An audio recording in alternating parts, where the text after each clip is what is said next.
रहमान रहीम अस्सलाम वालेकुम नाजरीन। बीक साबर साबरी तुहाडी सेवा 'च हाज़र है।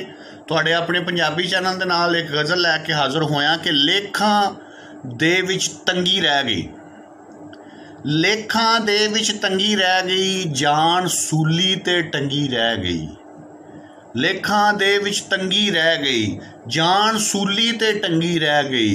खौरे क्यों वो लैण ना आया, खौरे क्यों वो लैण ना आया, मैं ओदे नाल मंगी रह गई। खौरे क्यों वो लैण ना आया, मैं ओदे नाल मंगी रह गई। लड़ किसे दे लग गई जेड़ी, लड़ किसे दे लग गई जेड़ी, कईयां नालों चंगी रह गई। लड़ किसे दे लग गई जेड़ी, कईयां नालों चंगी रह गई। एका कर लिया जग दे नवां, एका कर लिया जग दे नवां, कल्ली मेरी संगी रह गई।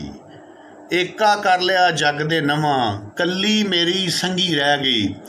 ओ वारस है हर एक रंग दा, ओ वारस है हर एक रंग दा, मेरे लिए बदरंगी रह गई।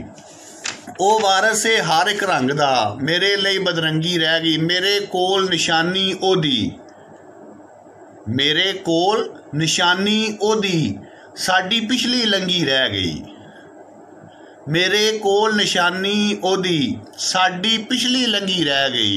जोड़ कड्डन दे चावां अंदर, जोड़ कड्डन दे चावां अंदर, बांह गदा बेवंगी रह गई। जोड़ कड्डन दे चावां अंदर, बांह गदा बेवंगी रह गई। लेखां दे विच तंगी रह गई, जान सूली ते टंगी रह गई। खौरे क्यों वो लैण ना आया, मैं ओदे नाल मंगी रह गई, मैं ओदे नाल मंगी रह गई।